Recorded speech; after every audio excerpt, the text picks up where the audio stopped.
Cigar Guitar Builder. My name's Adam Harrison, and I'll be joined today by Darren McDonald, and we are going to be talking about starting out on your Cigar guitar journey. We'll also look at continuing on in your journey as well. So it's not just an episode today for beginners, but it's certainly going to be around that kind of area. Again, big thanks to Ben Baker and the team at CB Giddy for sponsoring our little show. We're very thankful to them.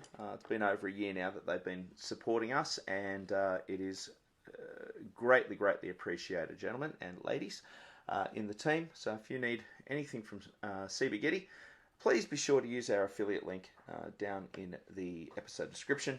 And you can get up to 10% off your first 3 orders with CB Giddy. We also get a little kickback from the team there as well, and it really does help to support what we are doing with operational costs, etc. Anyway, with no further ado, we'll give Dazza a buzz and see what that fella's up to. While Darren says, hang on. Hang on. He's still getting ready. He's putting his fancy headphones on. Yeah. I'm having a sip of my coffee. Somebody has to. That's it. Sip of Pepsi Max. Well, there you go. You're all set and ready for the day. So it is actually, it's a slightly different day for us to be recording. It's things kind of fell through a little bit on Sunday. Not with the other guys, but with me. I had ended up having to take people around the place and do stuff, doing dad stuff, which is, takes priority, of course, and understandably. So Darren and I kind of we had a little chat yesterday, and I thought, let's do a podcast today. And apologies to Jesse and to Joe for, but both of those guys are working guys. It is a week through the week. I'm on school holidays at the moment, and Darren, you're in between gardening jobs at the moment, so you've just got a lull. Either that or just bludging. Or bludging, yeah. The good old Aussie pastime. Yeah. So, Daz, so what's been going on, man? We'll just do a quick little catch up before we get started on our kind of our topic of today, which is beginning and beginning to build cigar box guitars. So we'll talk about that in a second. What's been going on with you? Me, I am being flat out babysitting grandchildren. Like. The other day when we had the heat wave, I was painting and felt like 50-degree heat. Yeah. And like the paint was drying as I was painting it on the wall. Oh my gosh. Yeah. So, yeah. Well, there's on the side of the tin. There's a little caveat there that they write. They say, don't use this paint if it's over 32 degrees. Yeah, Celsius. I never read that. Yeah. But yeah, it doesn't take into account time constraints and things like that, of course, when you need to do it. But you've been very busy, not necessarily building cigar box guitars. What was something you built for your grandson?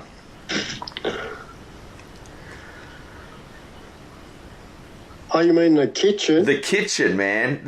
Seriously, that thing is unbelievable. That was before Christmas. Oh, it was, yeah. Well, of course, it was a Christmas gift, but you've put a lot of time and effort into it. Ladies and gentlemen, let me tell you something here. This is a pretty impressive piece of kit. It must weigh over 40 kilograms, easy. Easy. Probably. It's this massive little kitchenette that has a working sink. And like everything's been hand done. Like the oven that you put in has got little wooden knobs on it, and but it's massive. It's literally, you could take that and you could put it into a little person's home. Like, do you know what I mean? Like, it is solid enough to be actually a proper piece of furniture. And, no disrespect to any little people out there, but what I'm saying is, like, it is a proper professional piece of kit. I thought you were going to say turn it into a guitar, but No, I don't think it would work. Well, maybe that'll be the next. Maybe that'll be the next challenge in the group build challenge. Make a musical instrument out of your kitchen appliance or something like that. So who knows? Well, tell you what, Justin Stanchfield's picked a really interesting one for this round because he won the Diddley Bow challenge, and he's picked building a musical instrument. Based upon an ancient instrument, like something that came like hundreds and hundreds and hundreds of years ago, like going all the way back. So I've been having a ball jumping on the internet and looking up old African instruments and Egyptian instruments and Greek instruments, and so I'm going back, man. I might pull from my Greek heritage because my dad's Greek Cypriot. So I might pull from that heritage and maybe look at some Greek, ancient Greek instruments or something like that, and then see what I can do. I did feel a bit slack about not contributing to the Diddley Bow challenge, I have to admit, because things got a little bit away from me. I didn't contribute either. Yeah, I had quite a few orders on over the holidays, and things did just get away from me. The funny thing is, I've literally got the box put aside. I've got the neck set aside for what I was going to do, but by the time it got to the end of it, I didn't want to just knock it up. I thought, no, if I was going to do it, I really wanted to do it properly. So unfortunately, I do apologise for not actually getting something in. But I tell you what, we had a really great contributors. I think we had 17 off the top of my head. It was either 15 or 17 people building. That's just amazing. Yeah. It's just, sorry, dead air. I'm having a cup of coffee. I'm going to sip of my coffee. I tell you, yeah, absolutely wonderful. So what's been happening in my world? Crikey, school holidays. Nothing. Well, no, not necessarily. It's been really flat out. I've been flat out doing nothing, man. I bought a lazy spa. We bought a lazy spa a few years ago, and I tell you what, I've been in it every day since. It's ridiculous. It's like, it's so good. I'm terrified about what the electricity bill's going to be, but on those, it's nice, man. It's a little bit of luxury at home, and instead of spending a few $1,000s on going to a resort or something like that, I think we're just going to spend a few $1,000s on the electricity bill and stay home. I tell you what, there's a little bit of upkeep on it and stuff like that, but it's a cracker of a piece of kit. I'm telling you, it's good fun. We have had a heat wave here. We did have a very big heat wave with temperatures in the high 30s and into the mid 40s. That's Celsius for our Fahrenheit friends, which is bloody hot. Tim from Tim Oakman Oak Amplifiers. He's down near Ulladulla, down on the south coast, but he's inland a little bit. He said he sent a picture a couple of days ago of the temperature. It was 54 degrees Celsius.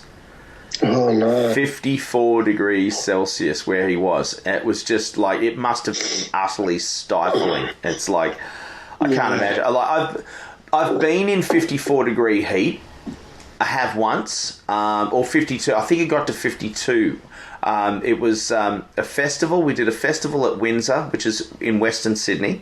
And I had a tent, and they took, outside it was 47 degrees. I've spoken about this before, but outside it was 47 degrees Celsius. Inside the tent where the heat was, because there were no vents in the roof, it was 50. It was 52 degrees inside. Like, someone actually took the temperature inside there. It was 52 degrees.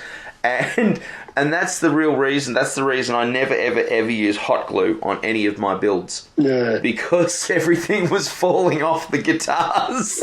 The hot glue was melting. It was just insane.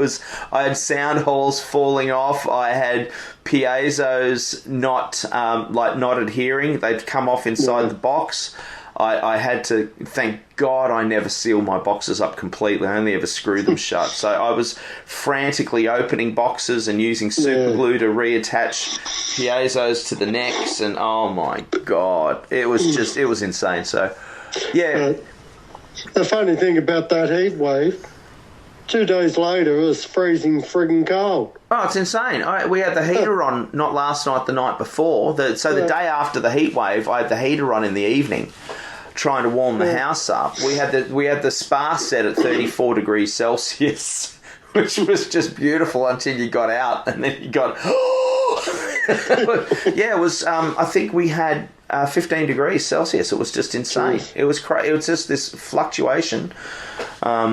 And it's just absolutely nuts. I've got the sniffles out of it, and because your body's trying to keep up with what's going on. It's crazy.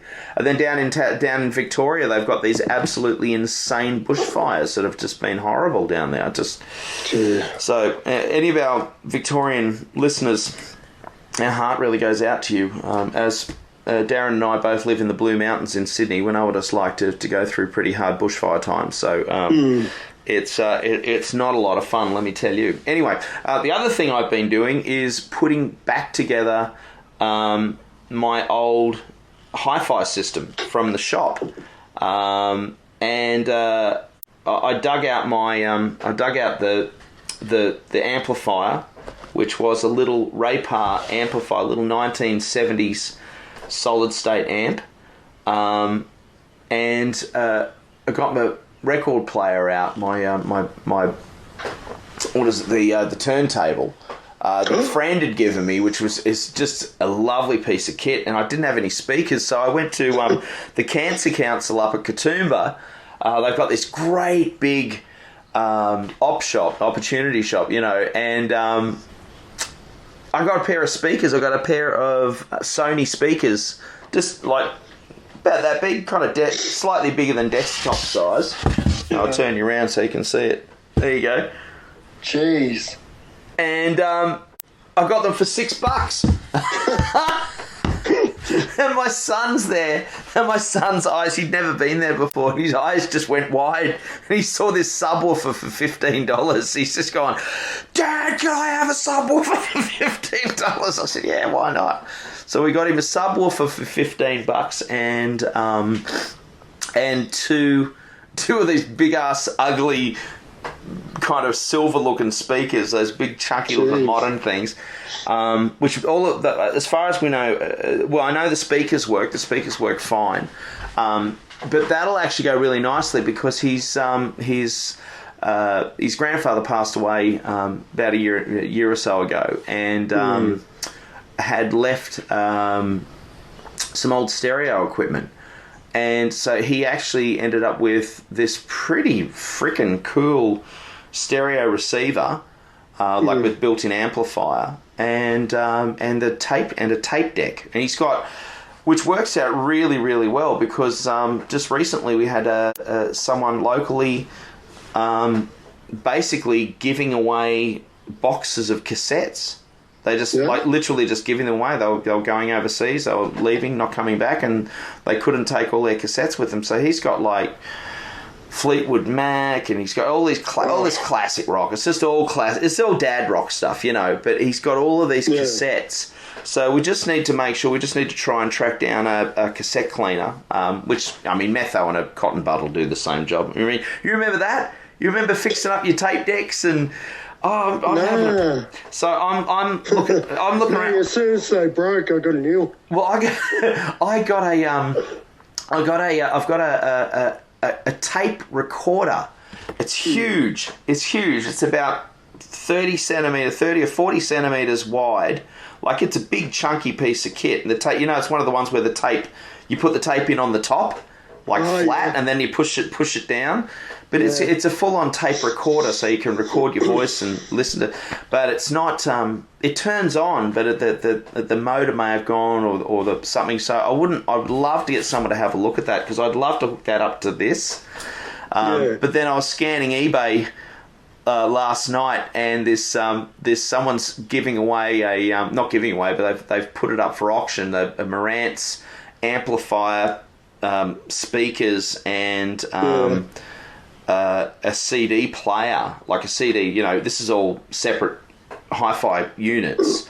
At the moment, it's just sitting there for $50. I'm like, I'm going to put a bid in. If no one's put a bid in yet, I'm going to put a bid in today, because it's only got a day left. It says down in Hurstville, so I might have to do a drive. I might have to do a drive down, but that's like so low. It's like, Oh, so yeah, that's kind of been. That's been me. Apart from finding out and realising over Christmas that I'm down to 10 sellable cigar box guitars, not including my made-to-order stuff. So if people want a pre-made guitar, I've only got 10 to choose from. So I've got to get off my ass and get back to building some cigar box guitars for the web shop. I've also been doing up some 6-string electrics as well, which I did up my first. Did up my first ever build, which is just ace. And I got this old Samick guitar from from Cool Old Guitars in Gladesville. Got it for $100. Yeah. And probably because I said the pickups weren't working, but they were working. They were perfectly fine. They just needed to be tested. So 3 hours later, three or so hours later, I've got a beautiful, beautiful guitar. It is just gorgeous, man. The frets needed a little bit of attention and stuff, but what a guitar! It's just fantastic. So that'll go up on the website soon. So that kind of thing. But anyway, let's get on to today's topic, which is building your first, or starting out building cigar box guitars. Wow. So there's a whole range of different things that we could be looking at. Let's look at the first thing. Let's talk about where. Let's talk about where you're going to do it. Where to build it. So in a shed. That's great. Some people, put your hands up, everybody, if you have a shed. I can't put my hand up yet. I don't have a shed yet. Darren's got a beautiful shed. Darren's got, I don't know if you've seen on the YouTubes and all that sort of stuff, but Darren, you built that yourself. That's all hand done just by you, putting the effort Pretty in. Much. I'm in a process now where I'm doing exactly the same thing. I'm going to lose. We're doing some renovations here, so I'm going to lose my workshop underneath the house, and I've got to put a shed down the backyard, which is fun. And copy me. Well, it'll be a different type of construction, but I'm generally assured by most people that people who do build sheds have not necessarily copied Darren. So, as I understand it, Darren was not the first person ever to build a shed. Well, apparently by Darren, he was. In Darren's world, he was. By decree of Darren, I am the shed king. Yes, that's right.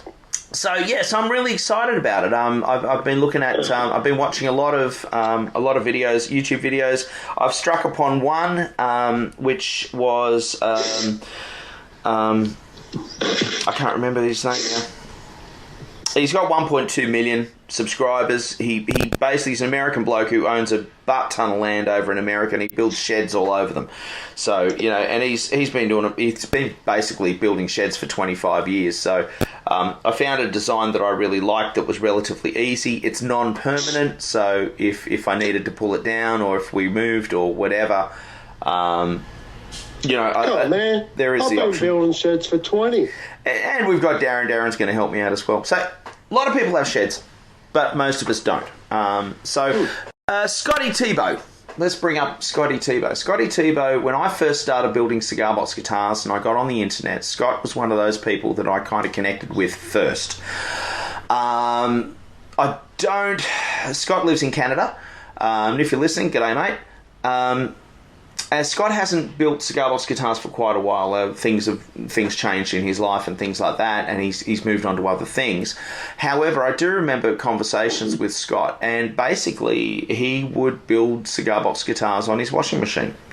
That was his workbench. He had a small house.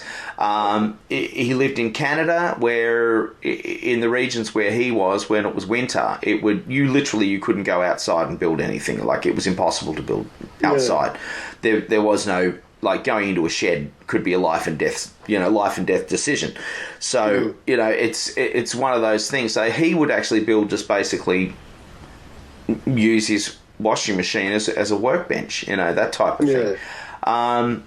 Brianna Skinner is a very talented person who lives in Sydney, in a unit way up high, like 32nd floor, and she builds electric guitars.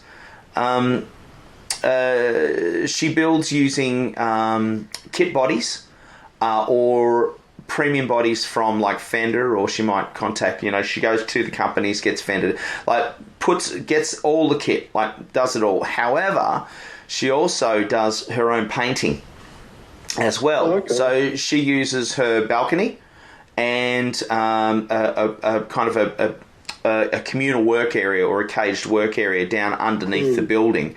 And we're talking, she's using things like not polyester. What's the paint? I've just gone blank. It's too early in the morning for this thinking stuff. Polyurethane? No, not polyurethane. The other one.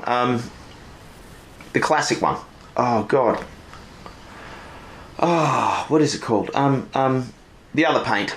The other paint that it's cancer causing and all that sort of stuff if you breathe it in, all that sort of thing. But it's the kind of paint that you'll find on classic guitars, and people are still using it now. And for the life of me, I cannot think of the name. Yell it at your computer screen, good people, and tell me what it is. See if it can through the ether. No, it's not the polyurethane, but it's the other stuff. It's so and the work that she's producing is absolutely insane for where she is. So, personally, when I first started building, I've got a little tin shed sitting out the front that I'm currently looking at in my front yard at the moment.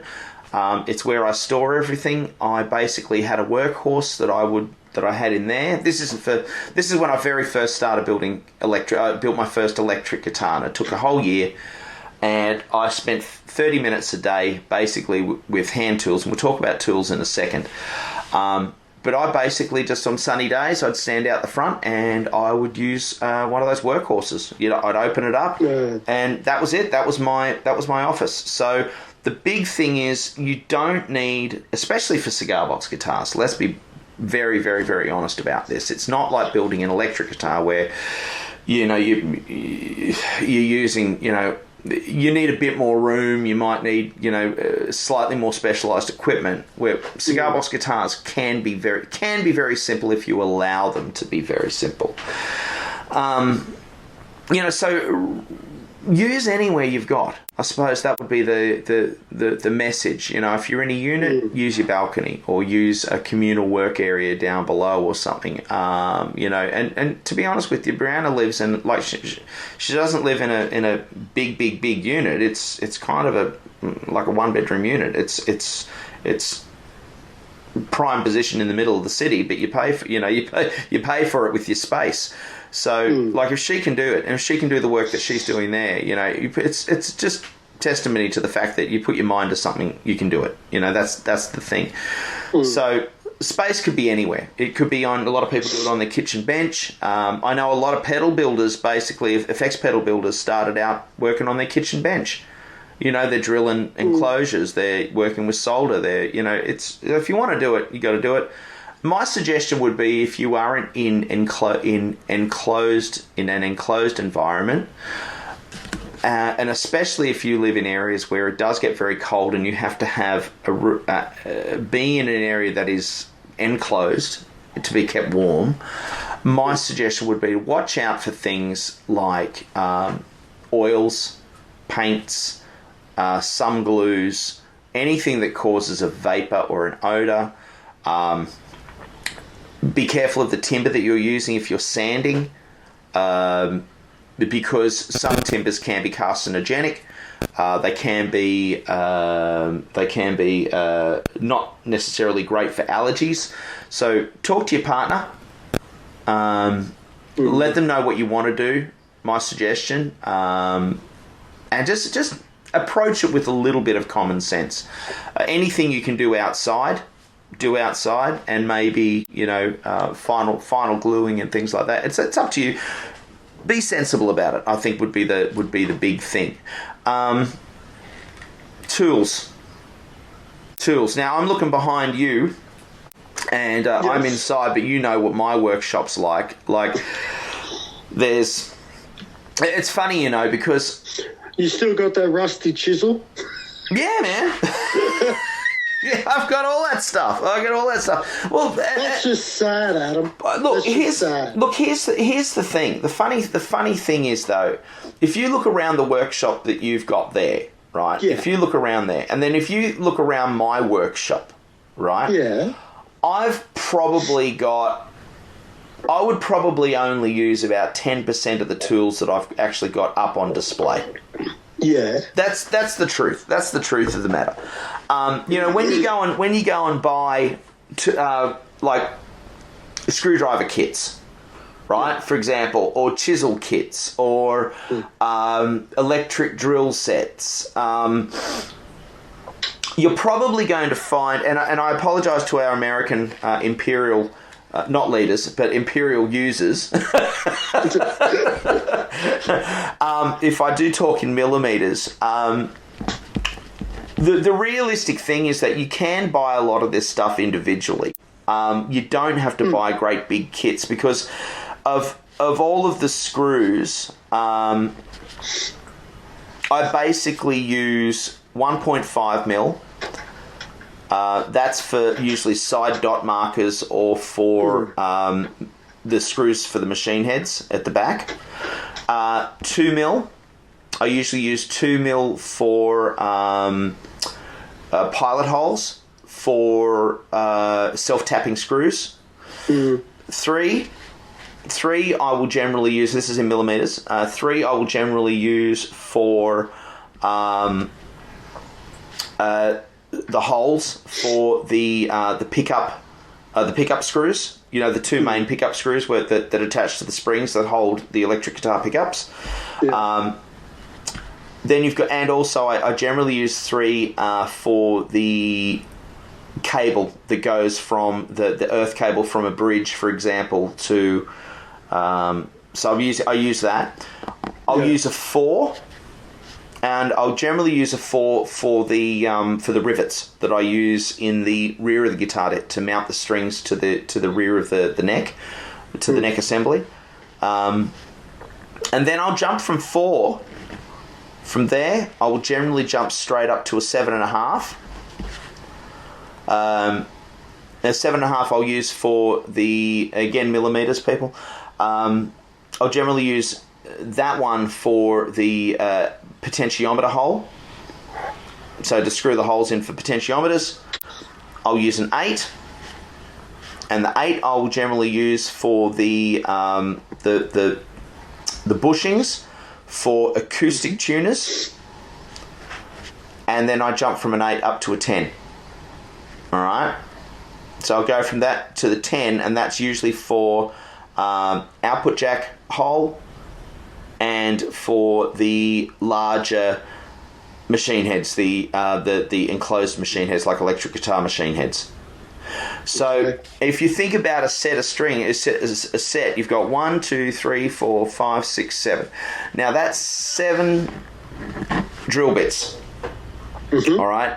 When you buy a pack of drill bits, you'll generally get twice that amount, right? And it's just not necessary. It's honestly just not necessary. So instead of buying a big pack of drill bits that you're never going to use all of, my suggestion would be, or a suggestion would be, just to buy them individually. Because you can actually pick them individually, or the shops have got them. And they'll usually sell them in little packs of 3 or 4. Yes, sir. In saying that, I have two things to say. Yes, sir. If you don't know what Adam's talking about, people, don't worry, neither do I. So we're talking to the drill bits that go in your electric drill. I know. But in buying single drill bits, Yeah. sometimes it's cheaper to buy a pack than to buy them singularly. It can be, but, you put your money where you want. I've invested money. I know where I want to put my money. I've invested money in I got a nice little set. Of drill bits that I use, and they're really sharp and they're really nice. The large ones actually resharpen quite nicely as well. So I don't know. It's an option. And all I'm saying, people, is this is just an option. You can get them, and you can actually get them in fairly cheap. Yes, I'm also thinking from an ecological point of view. I don't like waste. I'm not big on it. I'm trying to cut back a little bit on waste a bit. Having said that, the caveat to that would be: are you spending more than on packaging? And you know what I mean? It's that kind of thing. But realistically, what can you do? What could you do if you had a 2?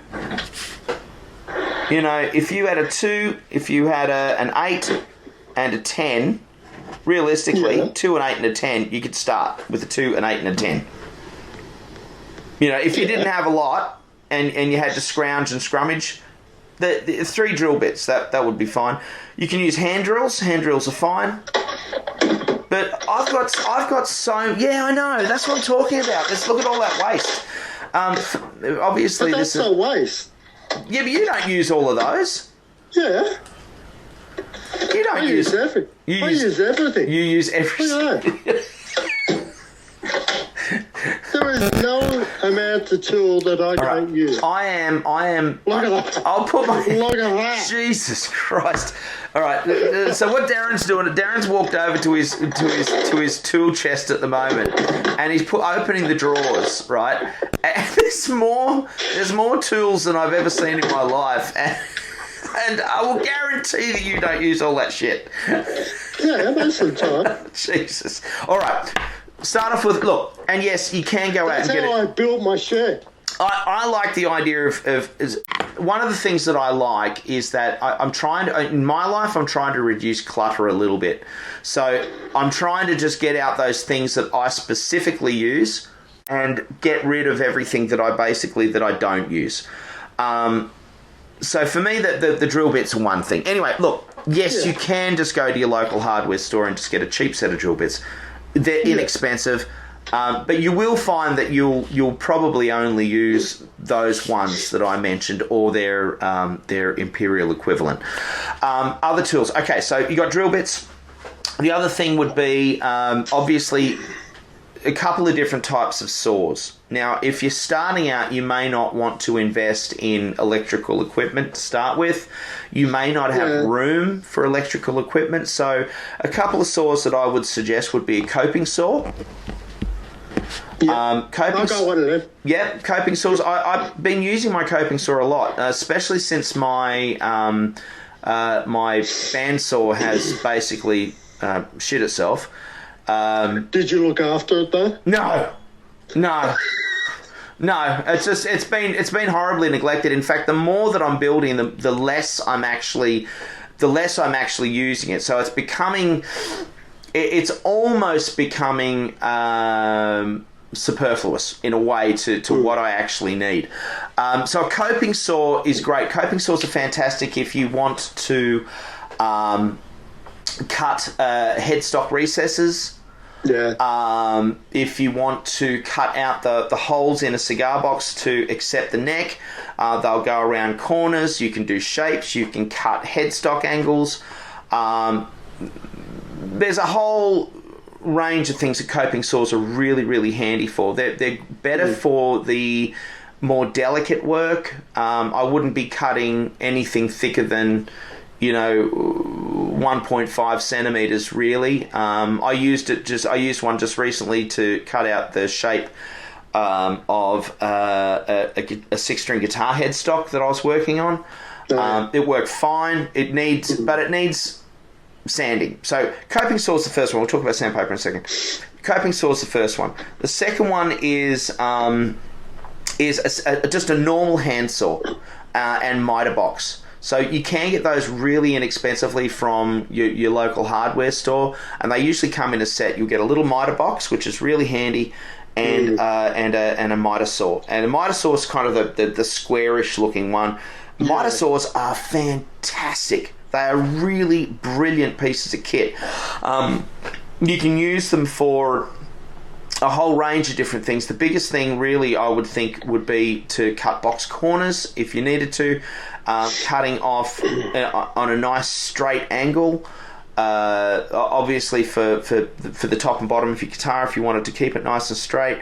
They're very handy for cutting out your recesses as well. So if you wanted to do, go and check out Glenn Watt's video on YouTube of building your first guitar, and you'll see what I'm talking about.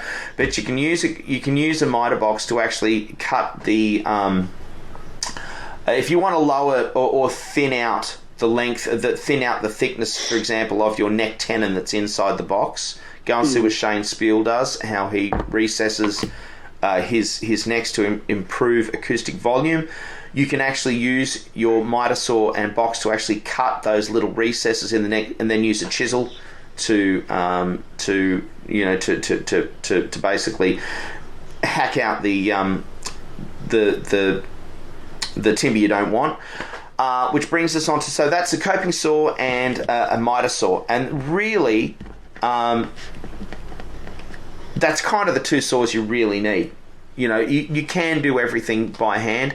I'm looking at potentially doing everything by hand with the new shed that I'm working on, because I may not be able to get it electrified for a while. So I might be basically working outside, working purely with hand tools, which in a way I'm actually quite excited about. I'm finding myself moving more towards using hand tools more so than the big stuff that I've actually got. I'm actually really, really enjoying it.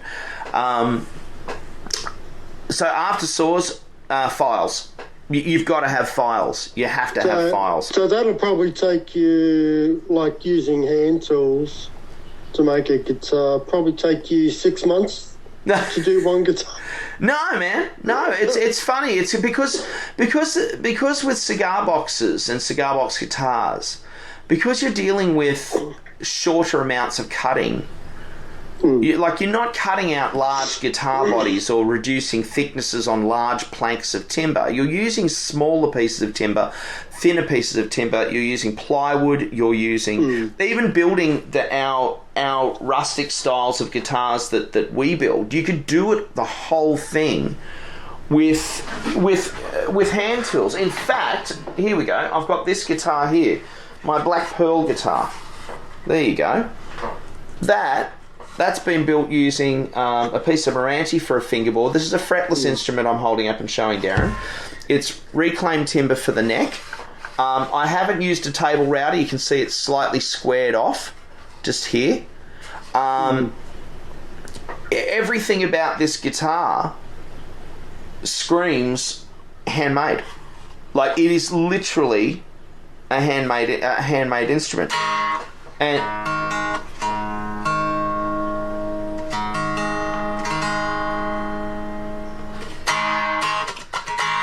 it's great, you know. So that was actually done mostly using hand tools, because my as I said, my bandsaws shit itself at the moment. So it's like everything was cut out using that, and it didn't take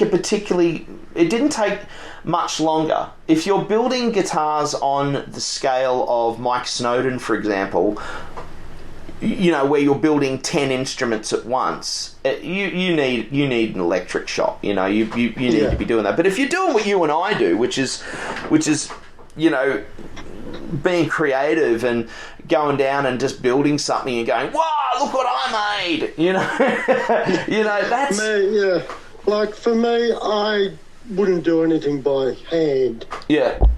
Yes, I understand why. Yeah. Yeah. It's just like, to do something should only take a couple of minutes. Like to do it by hand, it would just drive me nuts sitting there for hours cutting. It's funny. See, it's funny. I do have a bad elbow. I've got tennis elbow in my right arm.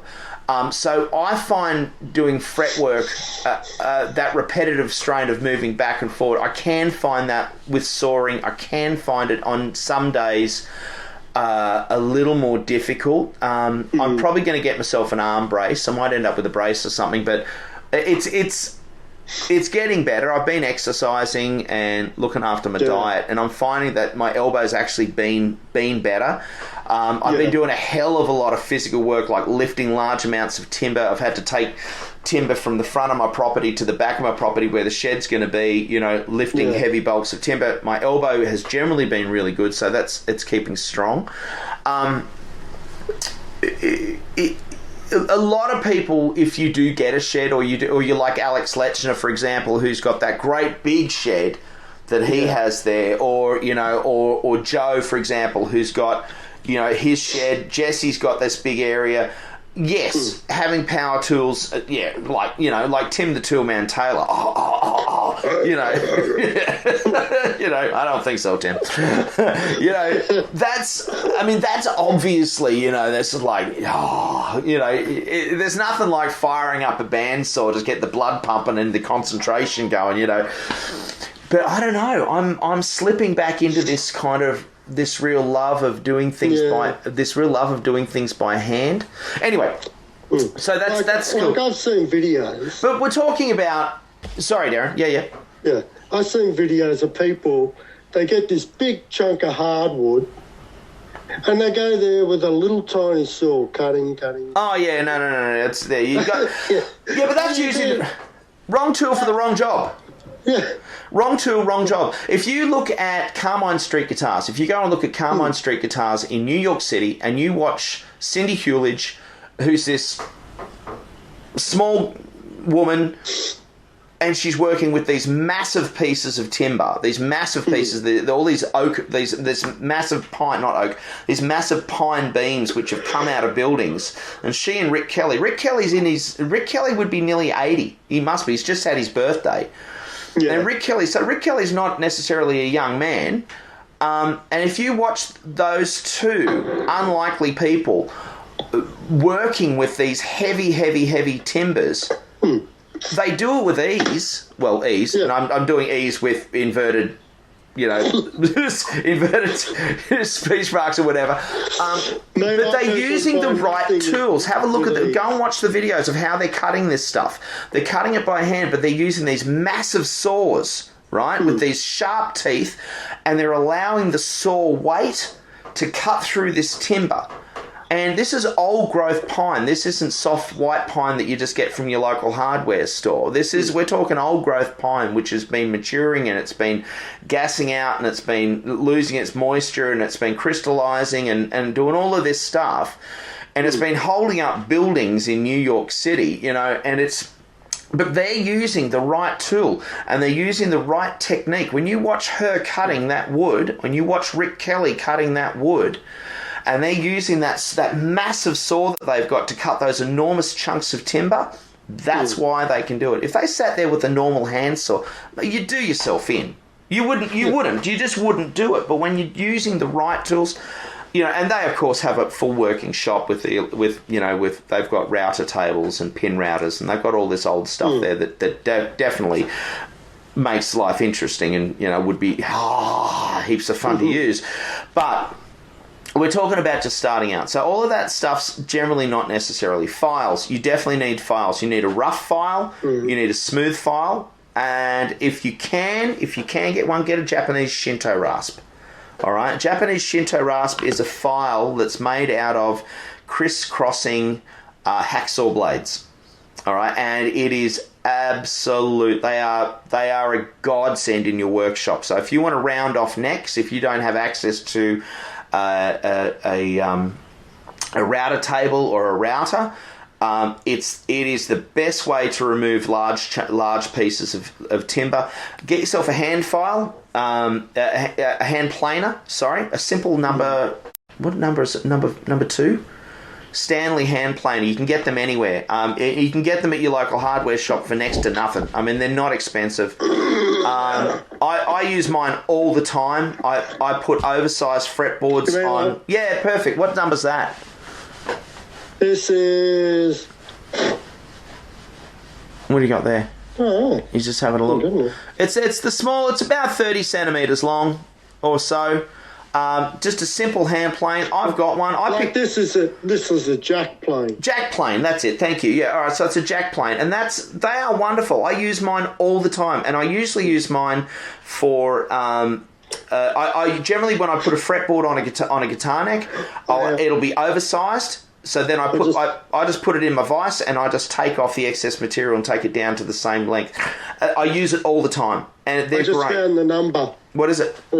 4. 4. It is a number 4. Okay, so it's a number 4 hand plane or jack plane, and you can get them. And they're not expensive. They're not expensive at all.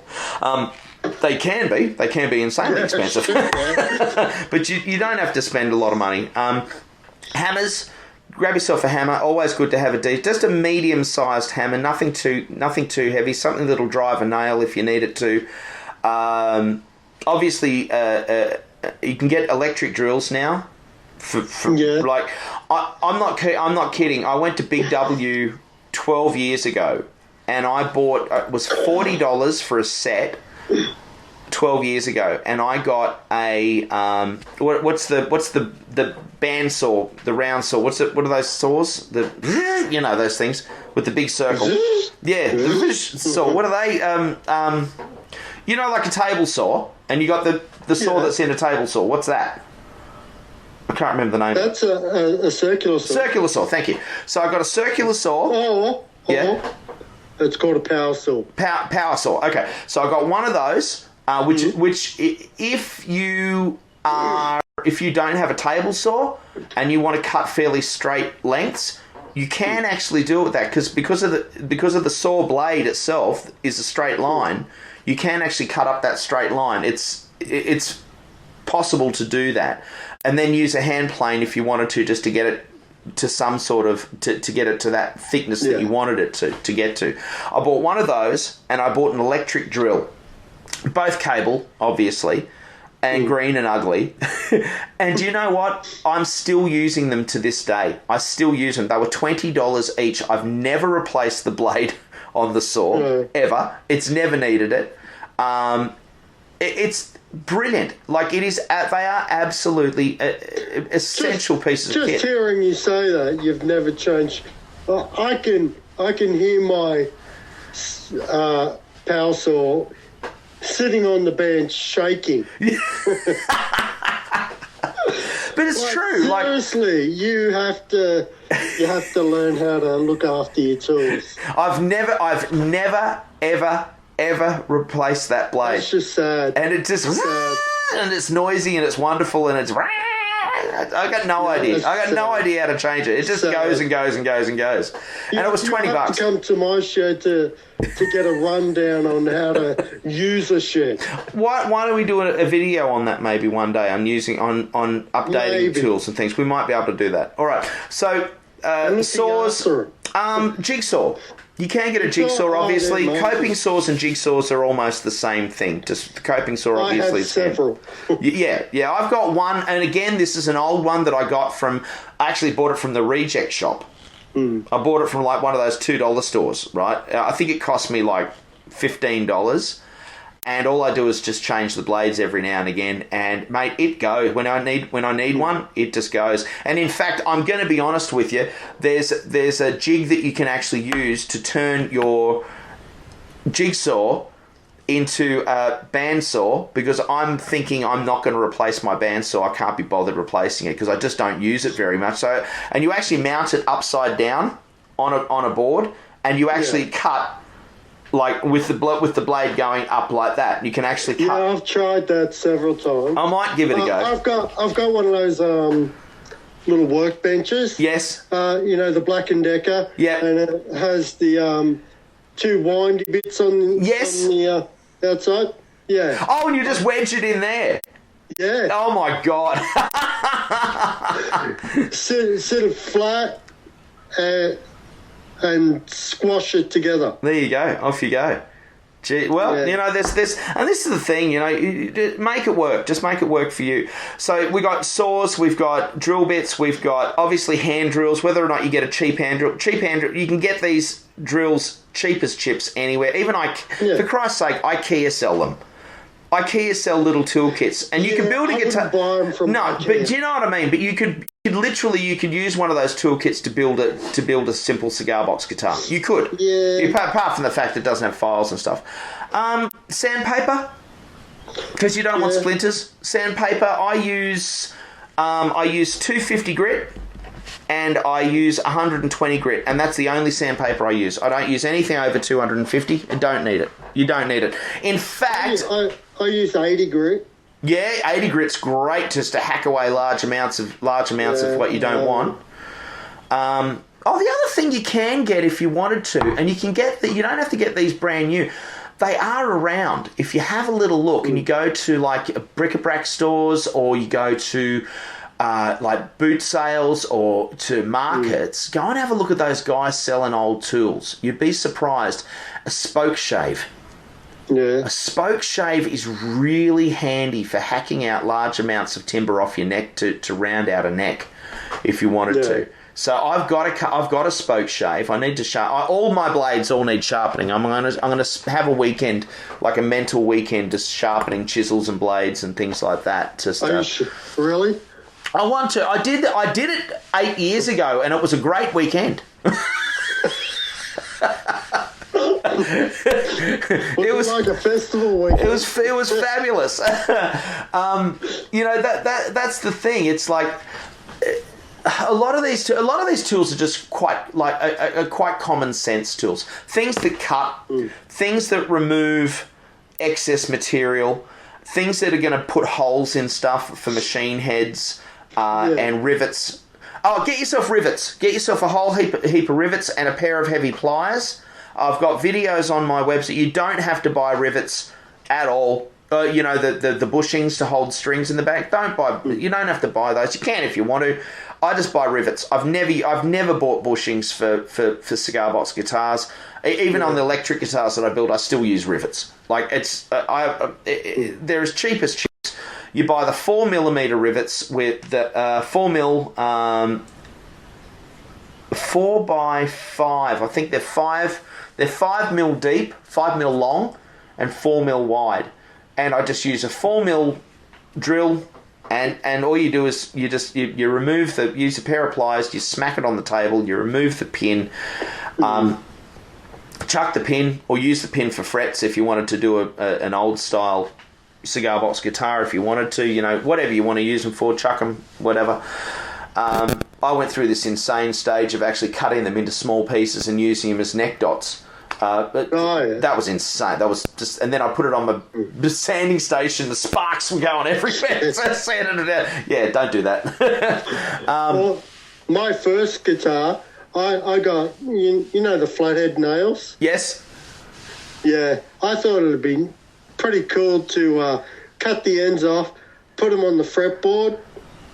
Yeah, never again. No. It was just a shit-ass thing to do. It's worth a try. It's always worth a try. Okay, so screws. White wall screws are really helpful. They are handy little things. Like the white, they're the flat. They've got the flat top, which is probably about the size of a 1 cent coin, or a nickel, if you call it. I don't know. Is that a nickel in America? Like the little small coins. They're great, and I love those because they're really good at holding lids down. So if you put the four corners in your cigar box and you want to hold the lid down, those are fantastic, and they actually look pretty cool. They look a bit industrial. The longer ones are really good for holding. You can use them as strap buttons. I actually use them sometimes as strap buttons if you get the ones that are wide enough. They actually work okay, especially if you're using string. If you're going to use string as a guitar strap, for example, they actually work quite well. They're quite good. A range of different length screws, self-tapping screws and wood screws, I usually use 3 centimetre long, I think number 6. And that's to hold all the big stuff together. Yeah. So, just experiment with different screws. Now, a lot of this is what we're talking about. A lot of this is very experimental. Are there any other tools that I'm thinking of? So we've gone through drills, drill bits, files, sandpaper, hammer. Hammers are great to have. Have a couple of sized hammers if you want to. A small hammer and a medium-sized hammer. If you're doing frets, you don't necessarily have to have a proper fretting hammer. It's not really necessary. It's you can use the rubber mallet type, which are good because they don't dent. They don't dent the frets. My suggestion is though, when you start out, don't do a fretted guitar when you start out. Take it step by step. Do one of these. I'm holding up a little fretless. Start off with a nice box, a nice size box. So let's move on from that to the type of boxes that we can use. If you're going to use a cigar box, my suggestion would be something that's a little bit deep. Get something that's got a nice depth to it. Nothing too thin. Only if you want slightly louder acoustic resonance.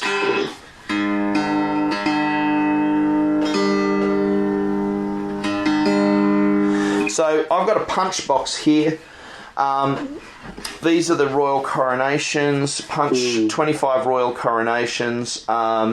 It's probably about 5 centimetres. Hang on, we've got 1, 2, 3, 4, about 5 or so centimetres thick. They're about 18 centimetres long, probably about 15 centimetres wide. As a simple box through type of style, they're great. They're really, really cool. They're moderately loud.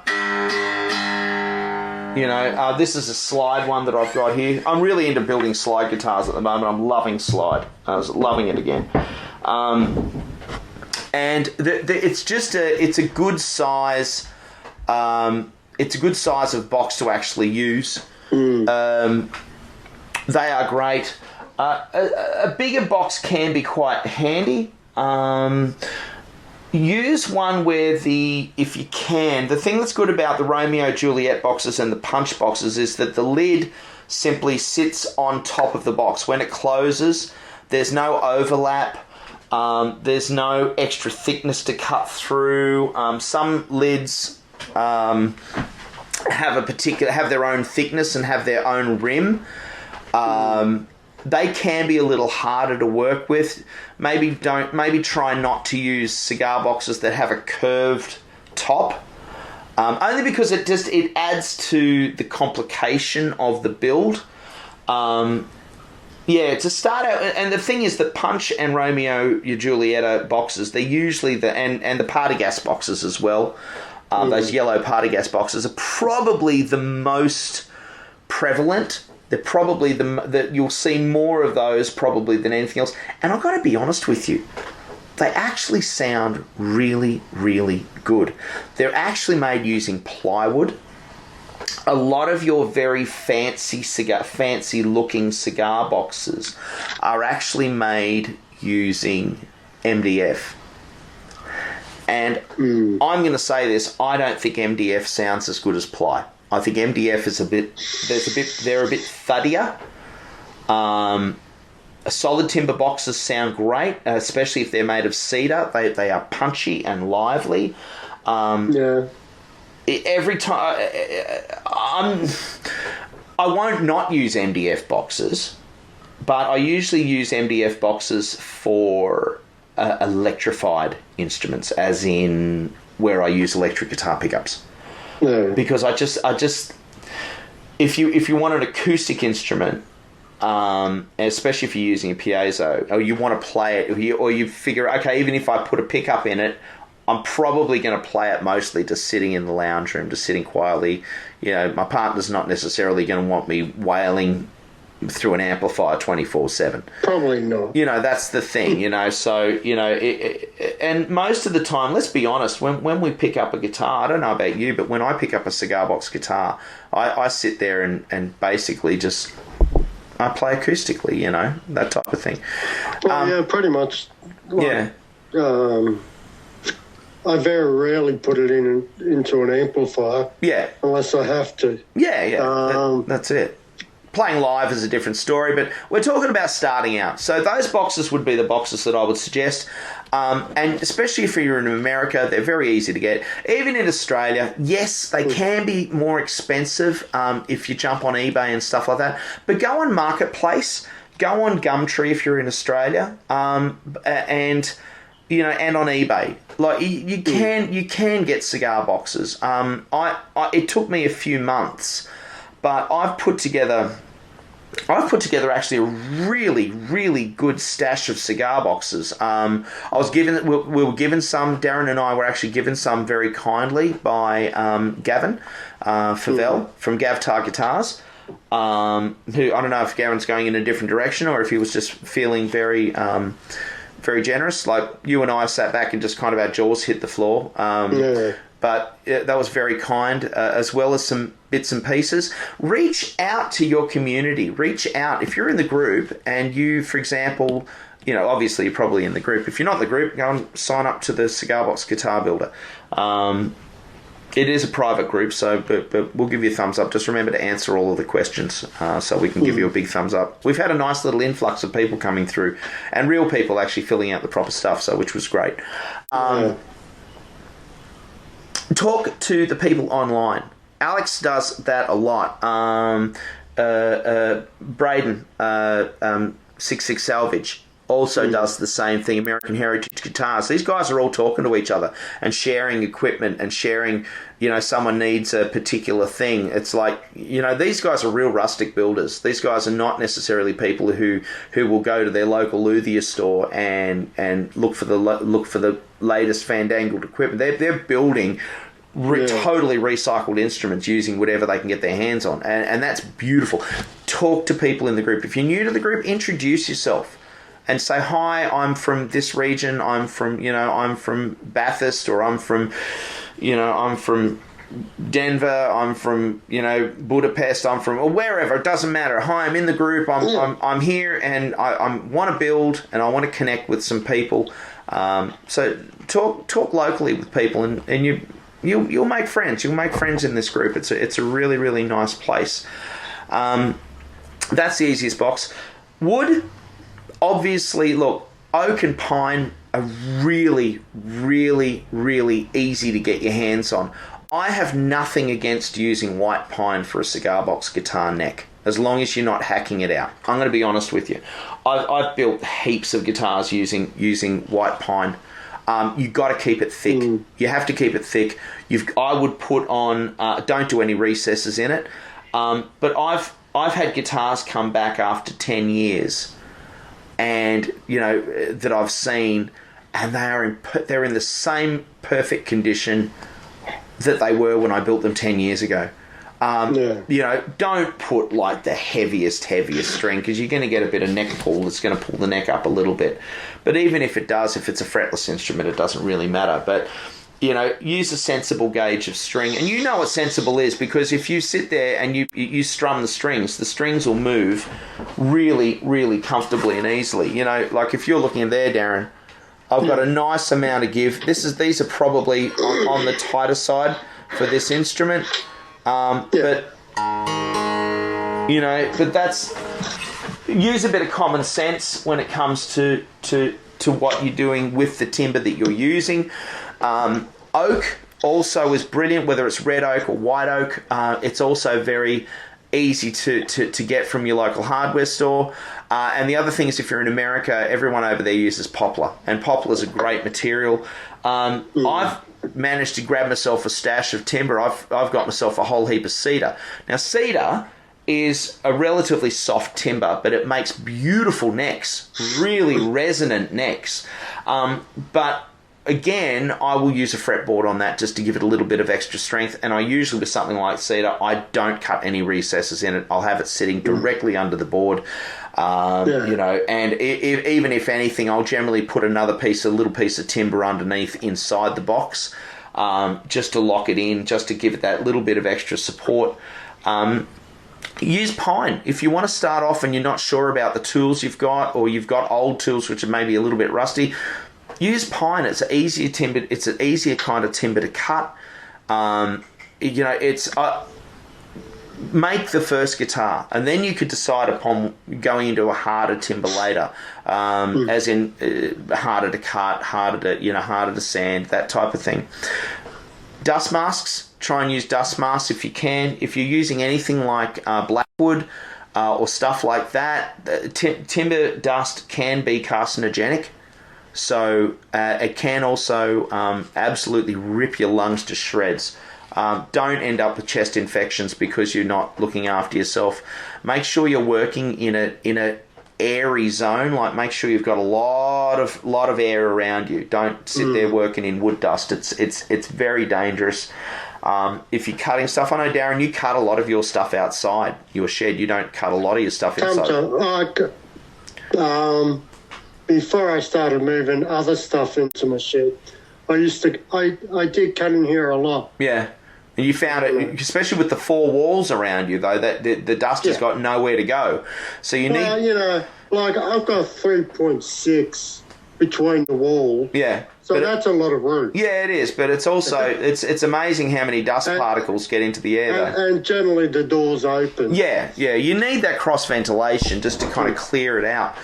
So that would be the main thing. Just use a bit of common sense when you do it. Look after yourself. Make sure you're safe. Make sure you are healthy. Use eye protection if you're doing anything with power tools. I know, because Darren, you use a lot of power tools. You know, just be careful. Don't have your face over the top of stuff. You know, keep your hands away from the parts that are spinning quickly.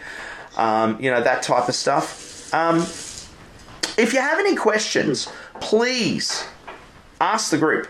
You know, pop some comments in down here. Pop some comments in on when we post this episode. You know, it'll be, if you have any questions, pop some questions in underneath the episode. If there's anything that you would like us to talk about, or if you think you've got a story that is worthwhile talking about, please don't hesitate to reach out to us. I'm just in discussions at the moment with Nick Lanciano from, if I've said his name properly, I don't have his name in front of me, Nick, so I apologise, from CB Giddy.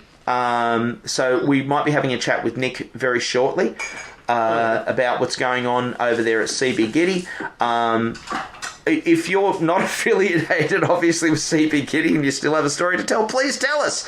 Like, we're here for you. This is an open group. Although we are sponsored by Ben and the team, wonderful team over at CB Giddy, we are an open group, and you know, it's not about corporate sponsorship or anything like that. It's about sharing your stories and share. And if you're making things, if you are actually making pickups, and you want to talk about what you do, get in contact with us. We would love to talk to you. I think that's about it, Daz, for today. Anything else you wanted to add? Buy decent tools. Buy decent tools. Yes, if you can afford it, get it. If you can't, just get something and just get started. My suggestion is just get started. Don't spend massive amounts of time collecting, because you know what I mean, especially if you're a bit like me and ADHD. Yeah.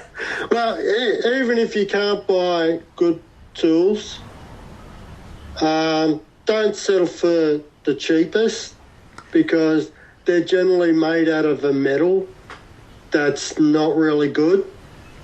Try and get somewhere in the middle of the range. Yeah, that's quite good. If you are on a very, very, very tight budget, because let's face it, with the world the way it is at the moment, things are very, very tight. If things are tight for you, my suggestion would be go to boot sales. Go to second-hand stores. You would be surprised at the quality of material that you can actually get. you can actually buy. I'm looking at getting those the saw files to resharpen teeth. I've got some beautiful old saws, like fret saws and things like that. Oh, that's right. When you start out, do fretless. Start off with a couple of fretless guitars until you get, especially if you've never built guitars before, or if you don't play guitar. Yeah. All right, I'm going to be honest with you, because a lot of our builders do not actually play guitar. Okay, and a lot of our builders build and don't play their own instruments. So two things I'm going to ask you to do. One, start with a fretless instrument if you've never played before. Okay, because you will learn scale length. Understand there are some rules. The big thing about cigar box guitars is everyone jumps up and down and says no rules. There are some fret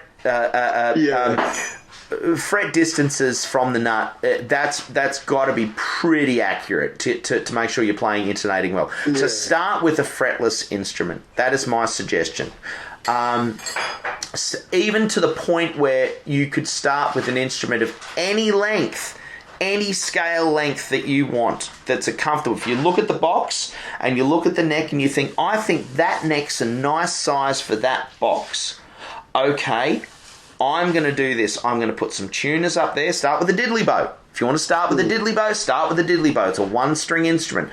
I'm going to mount the string down on the bottom down here using a rivet or a hole through the wood, whatever. I'm going to use a bolt on the box. I'm going to put another bolt up here, and I'm going to put a tuner there. Right, and that's my guitar done. I'm going to put a hole in the body so that the sound comes out, and I'm going to put the neck inside, and I'm going to screw and glue the whole thing together. There's my first cigar box guitar. I could literally build that in half an hour myself. Really? I could literally build that in half an hour myself. It wouldn't take me any longer than half an hour to build that simple instrument, and you would have your very first instrument that you could play with, and then play it. Whatever you build, play it. Okay? Don't just go, okay, I'm going to build another one. Play that instrument. Learn how it sounds. Learn to play it with your eyes closed. Don't put dots on it. You know what I'm saying? It's like, fine, where's the octave? Okay, where's the third? Where's the fifth? You know, where's the 7th fret? Where's the 10th fret? Where's the octave? Right, that's your blues scale. That's it. That's your blues scale. You've got all of the notes there for the blues scale. You've got your open, 3, 5, 7, 10, octave. Perfect. And then start playing the damn thing. And learn it. Listen to it. Listen to the way it reacts in your hands. Say to yourself, what do I like about this? What don't I like about this? Okay, the things I don't like, I'm going to fix that. The things I do like, I'm going to keep that. And before you know it, you're not copying other builders. You're doing your own thing. Borrow from other builders. Please borrow from other builders, like as in ideas and things like that. But make them your own. Do your own thing. All right. Imitation is the most sincerest form of flattery. Don't copy. Does that make sense? I hope that makes sense. That's the big thing. Like you want to do your own thing. Do your own thing. You know, it's cigar box guitars all generally look pretty much the same, but it's interesting where you can go, I know any guitar that you build, I could pick one of your guitars out of a group of instruments any day because you've got your own style. I think I could pick one of my guitars out of a lineup. You know what I mean? Del Puckett. I could definitely pick a Del Puckett guitar out of a lineup any day. Mike Snowden has a very specific style of build. That's all his own. Yeah. You know, and that's the thing. So make it your own. Own it. All right. I think we're done. Hang on. Pen drop. Pen drop. Just the thing with borrowing. Don't borrow money. No. You just get into debt. Yeah. and Shane Spiel says, this is the poor man's guitar. Yeah. You can build a cigar box guitar. You know what? Bugger it. When I get some time, I'm actually gonna build I'm going to build a one-string diddley bow, and I'm going to try and beat half an hour. I'm going to build a diddley bow in less than half an hour just using hand tools. How's that for a challenge? Yeah, I don't think you're as quick as Jesse on building. Right, I'm going to go. No Oompa Loompas were harmed in the making of this instrument. All right, love yous all. What do we say at the end of the show? Don't bite your friends. There you go. All right, good ladies and gentlemen, thank you so much for listening, and we will catch you next time on the Cigar Guitar Builder. Thank you. Bye.